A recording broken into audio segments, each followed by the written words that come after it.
आणि द्यावी असा निर्णय सुनावणी करण्यात आला। मला असं वाटतं कालची कोर्टाचा जो स्टँड आहे तो पूर्णपणे काल मांडण्यात आलेला आहे आणि दोन्ही बाजूंनी युक्तिवाद झाला आणि सातत्याने एक मॅटर आत्ता तर कोर्टात आहे आणि मंगळवारी त्याच्यातून पूर्ण क्लॅरिटी येईल। पण मी माननीय कोर्टाचे मनपूर्वक आभार मानते की त्यांनी एक कन्फ्युजन समाजात आणि मतदारांच्या मनात अनेक आमदारांच्या त्यांच्या ऑफिसेसमध्ये किंवा त्यांच्या जाहिरातींमुळे हे होत होतं आणि त्याच्यामुळे हा आदरणीय पवारसाहेबांचा फोटो हा न वापरण्याची याचा एक निर्णय हा त्यांनी केलेला आहे। कारण का हे लोक जे आमदार आज आदरणीय पवारसाहेबांचा फोटो वापरतात ते स्वतः एका वेगळ्या विचारामध्ये काम करू इच्छितात। तर जर ते एका वेगळ्या विचारासाठी आणि ते निर्णय आदरणीय पवारसाहेबांना सोडून ते गेलेले आहेत असा त्यांचा निर्णय असताना खरंच मग त्यांनी पवारसाहेबांचा फोटो वापरायचा का नाही, त्यामुळे हा तो निर्णय आलेला आहे। आणि त्यातून आणखीन एक गोष्ट आली त्याच्यात माननीय सुप्रीम कोर्टाचे मी मनपूर्वक आभार मानते की कोर्टाने असं एक स्टेटमेंट केलं की इलेक्शन आलं की तुम्हाला आदरणीय पवारसाहेब लागतात आणि इलेक्शन संपल्यानंतर त्याच पवारसाहेबांना तुम्ही सोडता हे मी म्हणत नाही आहे, एक कोर्टात काल जे वर्तमानपत्रात आणि त्या ऑर्डरमध्ये आलेलं तेवढंच मी बोलते। त्याच्यामुळे मी माननीय सुप्रीम कोर्टाचे आभार मानते आणि मला असं वाटतं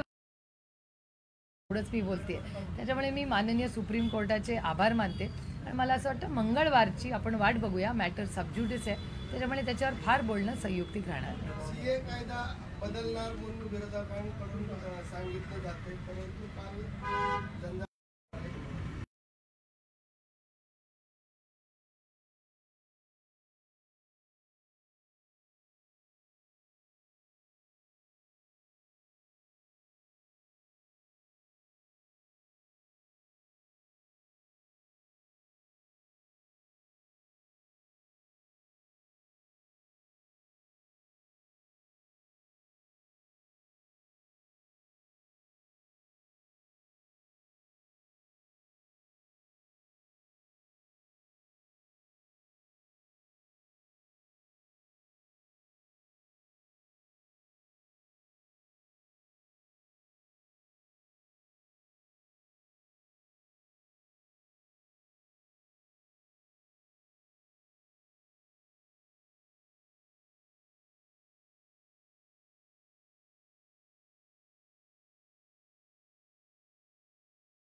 आणि आजच्या वर्तमानपत्रात आलेल्या बातमीवरून सांगते।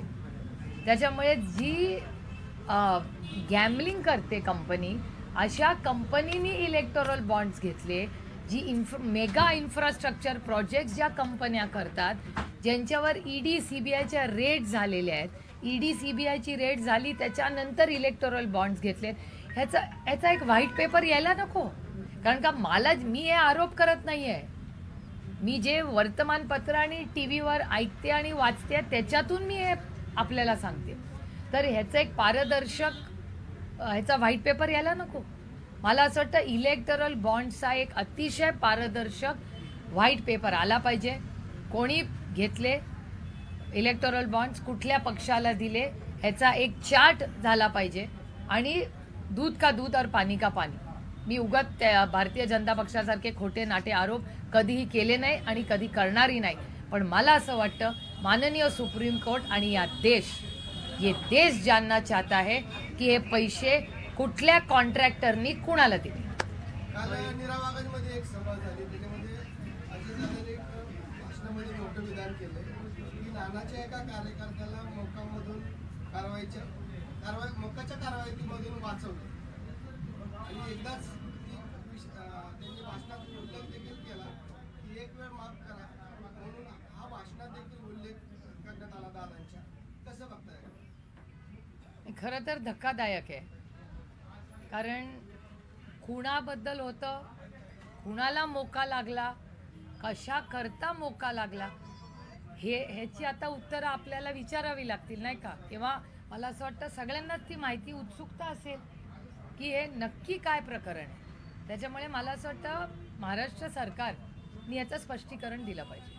लोकसभेमध्ये जाऊन मोदी शहांवर टीका करण्यापेक्षा आपण मतदारसंघात किती निधी आणला याबाबत काल अजितदादांनी आपल्यावर टीकास्त्र केली. एकतर मी वैयक्तिक माझा सगळा पार्लमेंटचा रेकॉर्ड काढून बघा, मी वैयक्तिक मोदी आणि शाह किंवा भारतीय जनता पक्षाच्या कुठल्याही मंत्र्यावर कधीही वैयक्तिक टीका करत नाही. माझ्यावर कैलासवासी यशवंतराव चव्हाणांचे संस्कार आहेत, त्याच्यामुळे मी वैयक्तिक टीका कुणावर एकतर केलेलीच नाही.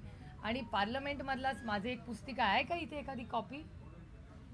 हां, अरे कार्य अहवाल असेल ना आपला, माझा एक कार्य अहवाल आहे, तो ऑनलाईन आहे, ऑफलाईन आहे, सगळीकडे आहे. मी केलेल्या कामाचा एक कार्य अहवाल आहे, दाखवा. कार्य अहवाल पुस्तक आहे एवढं जाड, माझ्या गाडीत असेल, माझ्या गाडीतून आणा.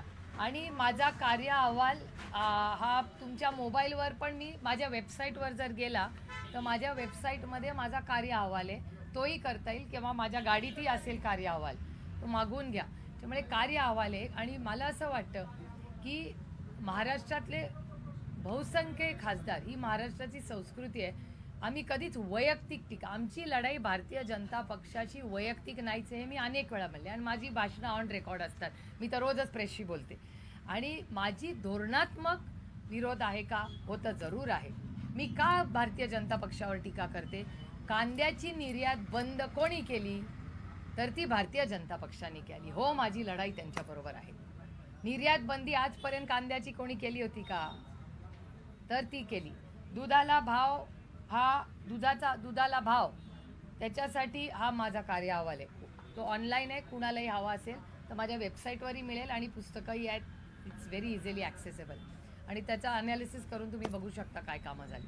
त्यानंतर दुधाला भाव, कांद्याला भाव, सोयाबीनला भाव, ही धोरणं शेतकरी विरोधी नाही आहेत. आणि data speaks for it self. शिक्षणासाठी, इन्फ्रास्ट्रक्चरसाठी या सरकारने काय केलं? आरोग्य सेवेसाठी काय केलं? किती जागा रिक्त आहेत? आता इथे एवढी मुलं उभी आहेत, सगळी पोलीस भरतीवाली आहेत. आता पोलीस भरतीच्या मुलांना जर नोकऱ्या मिळणार नसतील तर त्यांच्यासाठी कोणी लढायला नको. त्याचबरोबर आशा आणि अंगणवाडी आमच्या भगिनी आंदोलन पार गल्लीपासून मुंबईपर्यंत त्यांनी केलं, त्यांना न्याय मिळून द्यायला नको. त्यामुळे पार्लमेंटमध्ये भाषणं करण्यासाठीच तर पार्लमेंट आहे ना. आणि मला आश्चर्य वाटते की ज्या व्यक्तींनी 30 वर्ष लोकशाहीमध्ये काम केलं, तर हे खरंच चिंताजनक आणि आश्चर्यजनक आहे. फोन टॅपिंग बद्दल आपण अनेक वेळा मुद्दा उचलला होता, परंतु आता फोन टॅपिंगचा क्लोजर रिपोर्ट बनवण्यात आलेला आहे आणि ती बंद करण्याचा निर्णय. मला काय आश्चर्य वाटत नाही, कारण का भारतीय जनता पक्षाच्या तुम्ही जवळ गेला तर केसेसही वॉशिंग मशीनमधून निघतात, त्याच्यामुळे कुछ भी हो सकता है. हे दुर्दैव आहे. बाबासाहेब आंबेडकर वसतीचं उद्घाटन झालं, त्याचा अचानक कार्यक्रम ठरवून उद्घाटन करण्यात आलं. त्यामध्ये आपलं नावही नव्हतं आणि तो कार्यक्रम अचानक घेतला असं सांगितलं जातं. या म्हणजे मलाही व्हॉट्सॲपवरच एक फोटो आणि टेलिव्हिजनवर मी ती बातमी रात्री उशिरा मी काल आले इंदापूरचा दौरा करून, तेव्हा मी टी व्हीवर पाहिली. मला कुठलीच याबद्दलची माहिती नाही, मला आमंत्रण किंवा माहिती काहीच नव्हतं. केंद्र सरकारने आता पेट्रोलमध्ये 2 रुपये टॅक्स कमी केलेला आहे, परंतु आता जसं राजस्थानमध्ये राज्य शासनाने अजून 2 रुपये कमी करण्यात आले. पण आता आपल्या माहितीकडून त्या राज्य स्टेट टॅक्स त्या ठिकाणी कमी करण्यात आलेला आहे. ज्यावेळेस महाविकास आघाडीचं सरकार होतं, विरोधकांकडनं आवाज उठवला जात होता की टॅक्स कमी करा, परंतु आता राज्य शासन याकडे टॅक्स कमी करण्याचा निर्णय मला हे खूप गमतीशीर वाटतं की इलेक्शनच्या 15 दिवस आधी गॅस सिलेंडरचा 100 रुपये कमी होतो, पेट्रोल डिझेल. आणि मला एक गंमत वाटते, केंद्र सरकारमध्ये पार्लमेंटमध्ये मी फुल टायमर आहे आणि मी प्रत्येक भाषण फार मन लावून आणि कान देऊन ऐकते. जेव्हा दर वाढ होते तेव्हा काय सांगितलं जातं, कंपन्यांनी दरवाढ केली आहे, सरकारने नाही केली. मग जेव्हा दरवाढ कमी होते त्याचं क्रेडिट सरकार घेतं आणि वाढवते तेव्हा कंपनीवर खापर फोडता. हा कुठला न्याय? मग वाढलं तरी कंपनी आणि कमी झालं तरी कंपनी, दोन्ही असं त्यांच्या सोयीप्रमाणे होत नाही ना. आणि आता लोकसभेचं इलेक्शन आलंय, कुछ भी हो सकता है, गाजराचा पाऊस पण पडेल. ईडी पोलिसांनी आपले झारखंड पोलिसांनी ईडी अधिकाऱ्यांना नोटीस बजावली. तसेच झारखंडचे माजी मुख्यमंत्री हेमंत सोरेन यांनी दाखल केलेल्या अॅट्रॉसिटी गुन्ह्याची चौकशी देखील संदर्भात देखील. मला असं वाटतं अनेक राज्यांमध्ये अशी परिस्थिती आहे. तामिळनाडूमध्ये आहे, वेस्ट बेंगॉलमध्ये आहे, झारखंडमध्ये, की ज्या पद्धतीने केंद्र सरकार, हे दुर्दैव आहे, ईडी, सीबीआय आणि इन्कम टॅक्स हे अतिशय म्हणजे इंडिपेंडंट बॉडीज होत्या, त्याच्यात कधीही सरकारचा हस्तक्षेप झालेला नाही. अतिशय चांगल्या पद्धतीने या तिन्ही संस्था, स्वायत्त संस्था या होत्या. आणि खरं तर या राज्यात ईडी कोण आहे हे 5 वर्षापूर्वी कोणाला माहिती नव्हतं. एक पोल घ्या तुम्ही. पण दुर्दैवाने अदृश्य शक्ती सातत्याने ईडी, सीबीआयने इन्कम टॅक्सचा वापर करून पक्षफोड, घरफोड, लोकांना भीती दाखव, हे दुर्दैव आहे. ह्या नवीन भारतात जो ते करू पाहतात त्याच्यात अदृश्य शक्तीचा एवढा मोठा रोल आहे की आज दडपशाही वाढत चालली आहे आणि लोकशाहीचा गळा दाबण्याचा पाप हे सातत्यानं अदृश्य शक्ती करते. निवडणूक आयोगाची नियुक्ती करण्यात आली. एक मिनिट, त्यांना खूप वेळ एक वाचायचं, त्यांना एक तर विचारू द्या, बाकीच्यांना पण संधी द्या ना. ताई, तुम्ही सातत्यानं पार्लमेंटमध्ये मुद्दे मांडत असता, पण अजितदादांनी काल एक टीका केली, जर तुम्ही सातत्यानं विरोधात बोलत राहिला तर निधी कसा येणार, मतदारसंघातली कामं कशी होणार. आणि त्यालाच जोडून दुसरा प्रश्न, दादा सातत्यानं सांगत आहे की माझ्या विचाराचा खासदार पाठवा आणि माझी जी काही कामं आहेत प्रलंबित ती करून घ्यायची आहेत, किंवा माझ्या एक स्वप्नातली बारामती आहे असं करून घ्यायचं. मग तुम्ही निधी आणत नाहीत का? या निमित्तानं हा प्रश्न उपस्थित. नाही, एक तर गेले 15 वर्ष मी त्याच विचाराचा खासदार होता ना. गेले 3 टर्म दादांच्याच विचाराचा खासदार होता ना. मग आता कुठला बदल होणार आहे? हा पहिला मुद्दा. म्हणजे हां, मग तसं म्हणा, ती क्लॅरिफिकेशन मी नाही देऊ शकत, तुम्हाला विचारायला लागेल तो प्रश्न, मी कसा विचारणार. हा पहिला मुद्दा. दुसरा मुद्दा तुम्ही म्हणला की दुसरा काय, तुम्ही म्हणला टीका करून. तुम्हाला आश्चर्य वाटेल की तुम्ही पार्लमेंटरी डेटा काढून बघा. ज्या डिबेट्समध्ये मी जेव्हा भाग घेतलेला आहे तेव्हा मंत्र्यांनी माझं नाव घेऊन माझं कौतुक केलं. प्रत्येक मंत्री, म्हणजे निर्मला सीतारामनजी फायनान्स मिनिस्टर नेहमीच माझ्याबद्दल ऑन रेकॉर्ड चांगलं बोलतं. तुम्ही मंत्री घ्या, गडकरी साहेब असतील, अश्विनी वैष्णव असतील, भूपेंदर यादव असतील, ह्या सगळ्यांची, आणि मी ऑन रेकॉर्ड प्रत्येक मंत्र्याचे आभारच मानलेत ना. कारण का त्यांनी माझ्या मतदारसंघात मला गजेंद्र सिंगजींनी सगळ्यात मोठी जी योजना हर घर जल, याच्यातला सगळ्यात जास्त निधी गजेंद्र सिंगनींना मी ऑफिशियली आभार मानलेत पार्लमेंटमध्ये. Railway minister, railway, airport, transport, infrastructure, शेती खातं सोडून सगळ्या मंत्र्यांनी महाराष्ट्राला मदत केली आहे. आणि जरी मी विरोधातली विचाराचे खासदार असले तरी ह्या सगळ्या मंत्र्यांनी ऑन रेकॉर्ड, म्हणजे हा data speaks for itself, पार्लमेंटची सगळी मी भाग ज्याच्यात घेतलेला आहे, डिपार्टमेंट वाईज काढून बघा ना तुम्ही. Let data speak for itself. त्याच्या मी केलेली भाषणं, त्याला मंत्र्यांनी दिलेलं उत्तरं, माझे मतदारसंघातले प्रश्न मांडलेले त्याचा डेटा, आणि मी डिपार्टमेंट वाईज केलेलं प्रत्येक मतदारसंघात माझ्या झालेली मदत. Let data speak for itself. आणि साधारणपणे म्हणजे आता गडकरी साहेबांचंच उदाहरण बघा. गडकरी साहेबांची केवढी मोठी रस्त्याची कामं ही बारामती लोकसभा मतदारसंघातच झाली आहेत. जलजीवन मिशन हाय परफॉर्मिंग, वयश्री योजना हाय परफॉर्मिंग, हॉर्टिकल्चर डिपार्टमेंट हाय परफॉर्मिंग, सगळ्या शाळा, त्याची क्वालिटी, त्याची आरोग्य सेवा, रोटी कपडा और मकान, गटर मीटर वॉटर, सबका देखो ना. And let data speak. म्हणजे माझं म्हणणं आहे त्यांनी आरोप करणं, आणि कसं आहे विरोधक पण असला ना तरी तो दिलदार असला पाहिजे, तभी तो मजा आएगा. त्याच्यामुळे इथला तो हक बनताय टीका करायचा ना. बारामती लोकसभा मतदारसंघामध्ये त्यांना एकटा विचारू द्या, तुम्ही 6 विचारले. बारामती लोकसभा मतदारसंघात माजी मंत्री विजय शिवतारे यांनी अपक्ष निवडणूक लढण्याचा निर्णय घेतलेला आहे. नक्की फायदा कोणाला होईल? अहो, मी राजकारण फायद्या आणि तोट्यासाठी करत नाही, मी राजकारण सेवेसाठी करते. मी मायबाप जनतेची सेवा करण्यासाठी आलेले आहे आणि दिल्लीमध्ये माझा जो सगळा पार्लमेंटरी परफॉर्मन्स आहे त्याच्याबद्दल चांगलं मी नाही बोलत. भारतीय जनता पक्ष पण देते आणि मला जे बक्षीस मिळाले आहे ते मी नाही दिलं. माझा काका मामा सगळा सोयरा तिथे सत्तेत नाही आहे. तिथे सत्तेत भारतीय जनता पक्ष आणि डेटा स्पीक फॉर इटसेल्फ. आता महामहिम द्रौपदी मुर्मूजींनी आमचं कौतुक केलं, आम्ही प्रांजळपणे त्यांचे मनापासून आभार मानतो. त्या ओरिजिनल भारतीय जनता पक्षाचे व्हाईस प्रेसिडेंट ऑफ इंडिया ते पण भारतीय जनता पक्ष, आता कुठल्या पक्षात नाही आहे. त्याच्यामुळे जेव्हा जेव्हा आमचा सत्कार सोहळा झाला एक चांगलं लोकप्रतिनिधी म्हणून, तो भारतीय जनता पक्षानेच केला ना, ते काय आमच्या सगळ्या सोयऱ्यांनी केलेला नाही आहे. विजय शिवतारे अपक्ष लढणार आहेत आता सध्या, तर त्यांनी निर्णय घेतला. अरे लोकशाही आहे ना, काय आता तुम्ही पण लढू शकता लोकसभा, का नाही लढायची? तुम्ही नाही लढू शकता, आपण एकाच पक्षात आहोत. पण प्रत्येकाला अधिकार आहे हो, ही दडपशाही नाही आहे. काय हरकत आहे? मी तर उलट स्वागत करते. जेवढे जास्त लढतील तेवढा आनंद होतो, स्वागत केलं पाहिजे आपण. ताई, तुम्ही पर्स बद्दल एक वक्तव्य केलं होतं की माझा जरी नवरा आला तरी पर्स मध्ये माझा नवरा येत नाही, कॅन्टीन मध्ये बसावं लागेल कुणाचा जरी नवरा आला तरी. त्यावरून अजित पवारांनी तुमच्यावरती टीका केली, असं कधी कोण कुणाचा पर्स घेऊन बसत नाही. काय एक तर मी त्यांच्यावर टीका केलेलीच नाहीये. मी आमच्या अंतर्गत खासदारांचं स्टेटमेंट केलंय. अनेक खासदार जेव्हा आम्ही एकत्र दिल्लीत बसतो अनेक चर्चा होतात, त्याच्यातून मी एक भाषण 1 महिन्यापूर्वी केलं होतं. त्याचा ह्याच्याशी काय संबंध मला नाही माहिती. पुण्यामध्ये आपण ते भाषण केलं होतं की पार्लमेंटमध्ये जाताना नोटपॅड घेऊन जायला लागतं, पर्स घेऊन जायची गरज नाही. पर्स जरी आणली तरी ती नवऱ्याबरोबर घेऊन कॅन्टीनमध्ये ठेवावं लागतं. नाही, असं नाही म्हणलेली मी.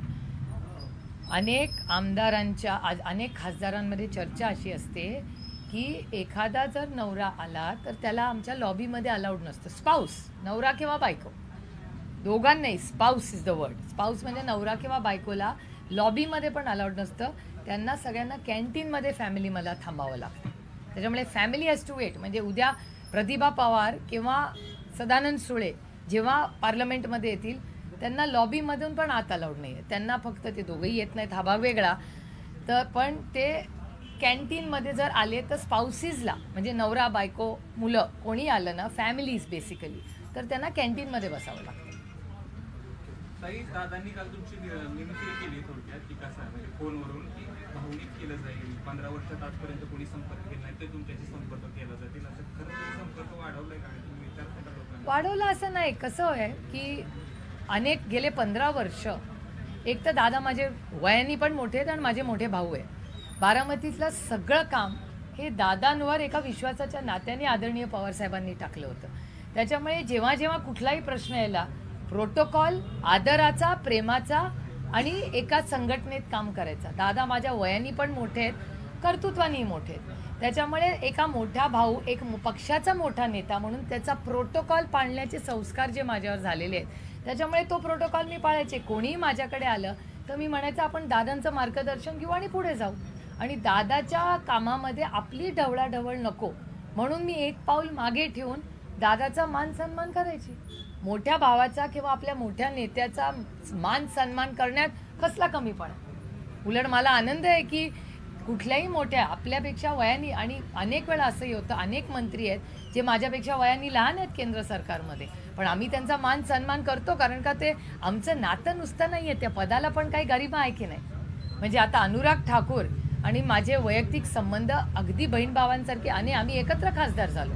कौटुंबिक संबंध आहेत आमच्या घरातले. आता अनुराग माझ्यापेक्षा वयाने लहान असला म्हणून मी हाक नाही त्यांना एकेरी मारणार, कारण का आज ते केंद्रात मंत्री आहेत. त्या पदाचा मान सन्मान हा मला केलाच पाहिजे. हेच तर संस्कार माझ्या आईनी आणि कैलासवासी यशवंतराव चव्हाणांनी माझ्यावर केले. त्याच्यामुळे अनुरागजी आणि जेव्हा मंत्री महोदय हे आम्ही जेव्हा पार्लमेंटमध्ये, ह्याला पार्लमेंटरी एटिकेट्स आणि प्रोटोकॉल्स म्हणतात. नाही, निवडणूक आयुक्तांची नियुक्ती झाली त्याच्यावरून टीका देखील मोठ्या प्रमाणात होती. जे 6 लोकांची नावं होती यावर काँग्रेसने देखील टीका केली. कशाच्या आधारावर नियुक्ती केली, आपली भूमिका काय असेल? नाही, आमची इच्छा होती की हे सगळं पारदर्शक, ह्या इन्स्टिट्यूशन्स येतो, आज ते सत्तेत आहेत, उद्या आम्ही येऊ. कोणी सत्ता ही काय परमनंट राहत नाही आणि इट्स अ कंटिन्युटी. त्याच्यामुळे काही ट्रेडिशन्स असतात, लीडर ऑफ ऑपोजिशन त्याच्यात असलंच पाहिजे, त्यानंतर आपले चीफ जस्टिस ऑफ इंडिया असलेच पाहिजेत. म्हणजे पारदर्शकपणे ज्या गोष्टी या देशामध्ये काही सिस्टम्स लागू झालेल्या आहेत त्या काही बदलू शकतो. काळाबद्दल समजा टेक्नॉलॉजी आली, टेक्नॉलॉजीमध्ये होणारे बदल आपण आत्मसात केलेच पाहिजेत, पण काही सिस्टम्स ज्या आहेत त्या पारदर्शकपणे अकाउंटेबिलिटी आणि ट्रान्सपेरन्सीसाठी असल्या पाहिजेत. एवढीच आमची माफक अपेक्षा. निलेश लंकेने काल आपल्या शरदचंद्र पवार गटामध्ये प्रवेश केलाय. प्रवेश नाही केला. म्हणजे ते भेटायला आले होते मात्र प्रवेश घड्याळाचं नाही चिन्ह केला. देखील त्यांनी हातामध्ये घेतलं. जयंत पाटलांनी काल आपण प्रेस पाहिलेलीच आहे. नाही, प्रेस नाही मी पाहिली, मी रात्री उशीर आले बातम्या पाहिल्या. बारामतीमध्ये अजितदादांनी सामंत त्यांना विचारल्यानंतर ते म्हणले की ते आमच्या गटाचे आमदार आहेत, जर त्यांनी दुसऱ्या पक्षात जाऊन विरोधाची भूमिका घेतली तर पक्ष त्यांच्यावर अपतंतीची कारवाई करेल. बघूया ना काय होतं. पण हे करणार आहेत का प्रवेश? तुमच्याशी काहीतरी बोलणं झालं असेल. माझं इथं नव्हता, काल मतदारसंघात होता. मी काल इंदापूरमध्ये होते रात्री 12 वाजेपर्यंत. तुम्हाला की नेमकं ते नाही, मी कधी खरं प्रवेश करणार सांगू- आहेत, काय करणार आहेत? आणि वसंत मोरेच्या बाबतीत देखील हा प्रश्न विचारला नाही. जातो. वसंत मोरे देखील प्रवेश करणार आहेत. नाही, वसंत मोरे हे पुण्याचे मोठे नेते आहेत. ते जर महाविकास आघाडीत आले तर अर्थातच त्यांचं महाविकास आघाडीमध्ये स्वागतच होईल. आणि मी परवाही भोरला हे बोलले की आम्ही आता तुम्ही किती आम्ही किती ह्याच्यात नाही, आम्ही 48 जागा पूर्ण ताकदीने महाविकास आघाडी आणि इंडिया गठबंधन हे महाराष्ट्रात लढणारे आणि त्या कामाला आम्ही लागलेलो आहोत. आणि आमचे सगळे वरिष्ठ नेते म्हणजे जे आजही महाविकास आघाडीची मुंबईला मीटिंग आहे हे मी तुमच्याच चॅनलवर सकाळी 7 वाजता पाहिलं. त्याच्यामुळे आम्ही जे अमोलदादा असेल, मी असेल, आम्ही जे कॅन्डिडेट जिथे जिथे महाराष्ट्रात 48 जागावर आम्ही लढणार आहोत तिथे आम्ही सगळे आमच्या जबाबदाऱ्या आणि कामांमध्ये व्यस्त आहोत. बाकीचं जे काही मोठं म्हणजे सभा कधी होणार, काय होणार, हे सगळ्याचं काम आणि निर्णय प्रक्रिया ही आमचे सगळे सिनियर नेते घेत आहेत. जसं निवडणूक जवळ येईल तसं तुमच्या विचाराचे जे लोक तिकडे गेलेले आहेत विचारसरणी ते पुन्हा थोडं तुमच्याकडे येऊ शकतात असं वाटते का? त्यातले काही येतील असं वाटते? समय बहुत की जे येतील त्यांना काय सांगाल? कारण अजितदादा काल असं देखील म्हणाले की आधी म्हणत होते आम्ही आता घेणार नाही, परंतु 6 महिने उलटून गेले तरी आता लोक यायला लागले तर ते घेत आहेत. समय बहुत, सबसे बलवान कौन है तो समय है. त्याच्यामुळे मला असं वाटतं आपण वेळ बघूया, घाई करायची गरज नाही आहे. त्यामुळे टप्प्याटप्प्याने पुढे काय कसं होतंय हे बघूया. कारण ही लोकसभा आहे आणि मला असं वाटतं की ह्याच्यात फक्त गॉसिप न करता ही देशाची सगळ्यात मोठी आणि महत्त्वाची इलेक्शन आहे. कारण का काश्मीर टू कन्याकुमारी प्रत्येक ग्रामपंचायतीचं पण इलेक्शन महत्त्वाचंच असतं, पण काश्मीर टू कन्याकुमारी या देशाचे निर्णय घेण्यासाठी पार्लमेंटचं इलेक्शन असतं. पॉलिसी लेवल 70,000 करोड रुपयाची सरसकट कर्जमाफी कुठे झाली तर ती पार्लमेंटच्या बिल्डिंगमध्ये. त्या बिल्डिंगमधून तो पॉलिसीचा निर्णय झाला. ह्या राज्यामध्ये सगळ्यात मोठे रस्ते जे गडकरी साहेबांनी त्यांच्या माध्यमातून केले, हे सगळे आपण बघता जी डेव्हलपमेंट, ह्याचे निर्णय कुठे होतात तर ते त्या सगळ्यात मोठ्या मंदिरात संसद भवनमध्ये होतात. त्याच्यामुळे ह्या देशाची पॉलिसी मेकिंग, जल जीवन मिशन हा कार्यक्रम कुठून सुरू झाला तर तो संसद भवनच्या चर्चेतून झालेला आहे. त्याच्यामुळे हे मोठं इलेक्शन आहे ज्याच्यात देशावर इम्पॅक्ट करणाऱ्या जे निर्णय असतात त्याची चर्चा ही त्या वास्तूमध्ये त्या लोकशाहीच्या मंदिरात होते.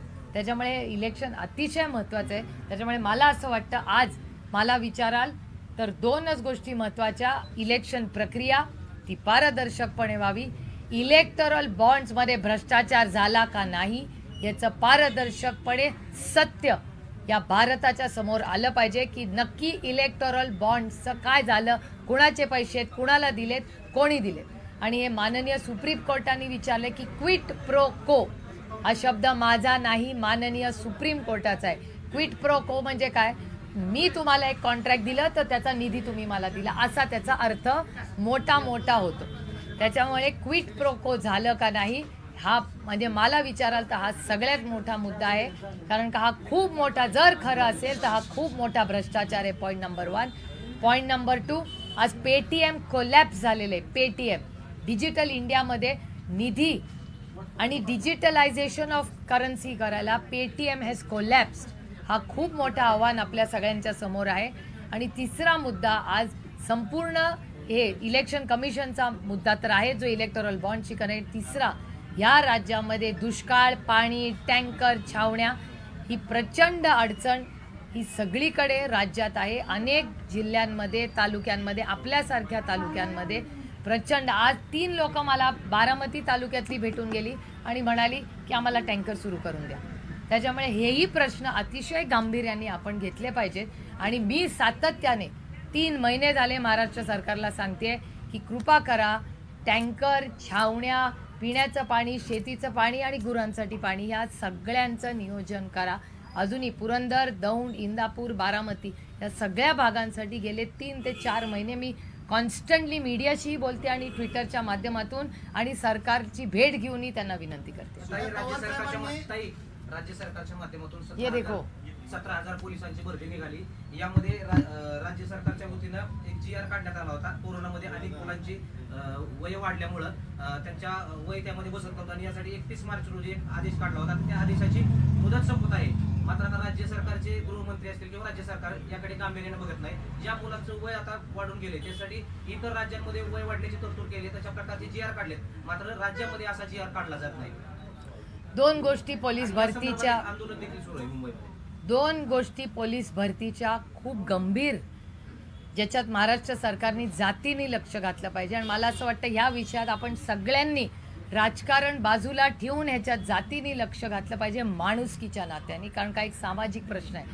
पहिला म्हणजे आत्ताच मला ती मुलं भेटून गेली की पोलीस भरतीची वयाची जी अट आहे ती त्याच्यामध्ये फेरबदल करून त्या मुलांना न्याय मिळाला पाहिजे. हा पहिला मुद्दा. आणि दुसरा मुद्दा की मागच्या वेळी जेव्हा 7,000 मुलांची आणि मुलींची भरती झाली, त्याला एक वेटिंगचा ग्रुप असतो जो 8,000 मुलांचा होता. त्या 8,000 मुलांमध्ये आणि मुलींमध्ये त्यांना तुम्हाला नोकरी मिळाली आहे असं पत्र देण्यात आलं. आणि आत्ता जेव्हा विचारतो तेव्हा त्या युवक आणि युवतींना सांगितलं जातं की आमच्या म्हणजे महाराष्ट्र सरकारकडून चूक झाली, आम्ही परमनंट नाही, तुम्हाला वेटिंगची ऑर्डर द्यायला पाहिजे होती, चूक झाली आमच्याकडे, असं आत्ता सरकार आम्हाला सांगते. मग या 8,000 मुला आणि मुलींचं भवितव्य काय? पहिला मुद्दा वयाची अटेचा प्रश्न काय, हा दुसरा मुद्दा. त्यामुळे दोन्ही मुद्दे गृह मंत्रालयाने आणि महाराष्ट्राच्या ट्रिपल इंजिन सरकारने अतिशय चिंताजनक हा विषय, त्याच्यात तातडीने लक्ष घालून ह्याच्यातून मार्ग काढला पाहिजे. बारामती लोकसभा मतदारसंघातील देखील काही पोलीस भरती करणारे तरुण आता मुंबईला सागर बंगल्यावर जाणार आहेत आणि देवेंद्र फडणवीसांना त्या ठिकाणी भेटणार आहेत. अनेक दिवस त्यांची फाईल कॅबिनेटमध्ये असून देखील त्यांच्या त्या फाईलवरती देवेंद्र फडणवीस असतील किंवा राज्य सरकारची कुठलीही प्रक्रिया होत नाही. कारण काय असंवेदनशील सरकार आहे. शेतकरी असो, युवा, एवढा मोठा नमो रोजगार मेळावा केला ना, करोडो रुपयाचा चुराडा झाला. किती लोकांना नोकऱ्या मिळाल्या, किती मुलांना? कोणी डेटा घेतलाय त्या नमो रोजगारचा? मी स्वतः मागणी केली आहे की मला सांगा तरी, एवढा मोठा कार्यक्रम केला, पदरात काय पडलं आपल्या? काल नेत्यांनी सांगितलं की 10,000 लोकांना रोजगार मिळाला. किती होता? जाहिरात कितीची होती? 43,000. करेक्ट, 43,000 युवक आणि युवतींना नोकरी मिळणार होती. मिळाली किती? 1/4. मग जाहिरात कशाला केली 43,000ची? पदरात काय पडलं? आणि त्याच्यातल्या परमनंट किती आणि ॲपरेटस किती, याचा डेटा द्या मला. जी मुलं सागर बंगल्यावरती जाणार आहेत ती मुलं तिथं आत्मदहन करणार आहेत, ह्या गोष्टीला जबाबदार कोण नाही नाही नाही आत्मदहन, माझी विनंती सगळ्यांना राहील, कृपा करा. घरी आई, वडील, बहीण, भाऊ सगळे वाट बघतायत. प्लीज आत्मदहन करू नका. माझी सगळ्यांना विनम्र हात जोडून विनंती आहे, आत्मदहन करू नका. आपण लढू आणि तुम्हाला न्याय मिळवून देऊ. निवडणुकीच्या तोंडावर सुशांत राजपुरांचा जो मृत्यू झाला त्याच्या संदर्भात न्यायाची मागणी केलेली आहे त्यांच्या बहिणीने पंतप्रधानांकडे. आगामी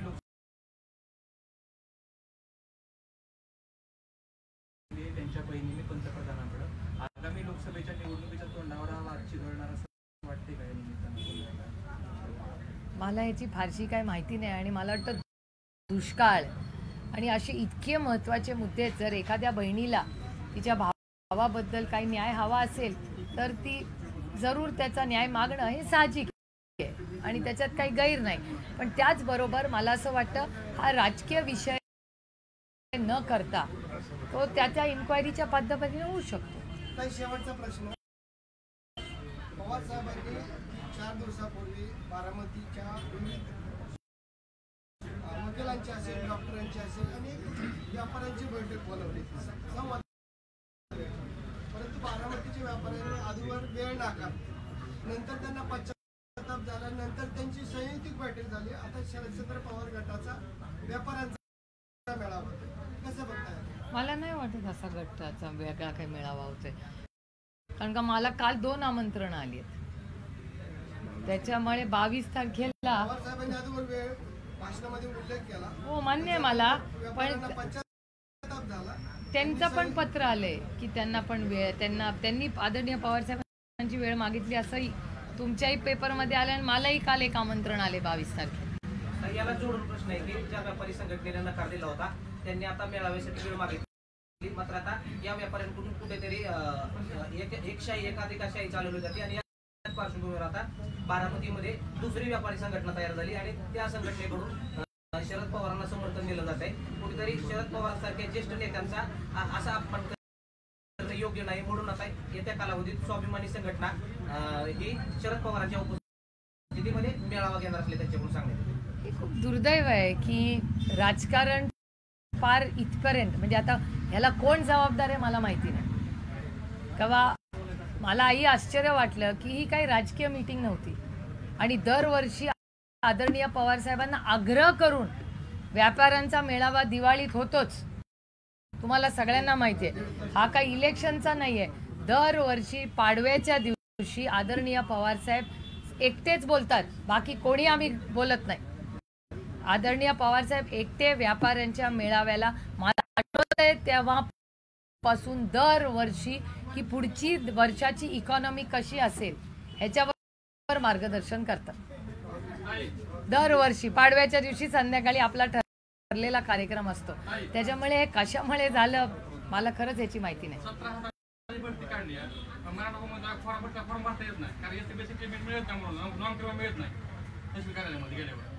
आता तुम्ही फॉर्म नाही भरू शकत, तहसीलदार फॉर्म देत नाही. मी आता मुख्यमंत्र्यांना ट्विट करून रिक्वेस्ट करते लगेच द्या.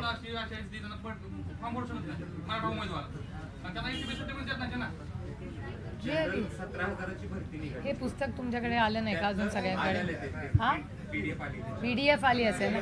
तुम्हाला हे पण पाहिजे का? असेल असतील ना. एक गाडीत आहेत का रे अजून अशा कॉपीज? हे कुठून आणलं? गाडीत असेल ना, मग 4-5 मागवा ना. माझ्या 4-5 मागून देऊ. हे ह्याच्यावर पण आहे माझ्या वेबसाईटवर सगळीकडेच आहे. नाही पण हे जरा चालायला सोपं पडतं ना. नाही मी आता बसते ना. 17,000ची भरती निघाली. मराठा समाजाला 10% आरक्षण आहे आणि SC-BCचं आरक्षण होतं ते गेलेलं आहे. तर त्यांना फॉर्म भरायला अडचण येते आणि यांचं म्हणणं असं की तहसीलदार फॉर्म देतो. म्हणजे 17,000 मध्ये तुम्हाला फॉर्मच भरता येत नाही?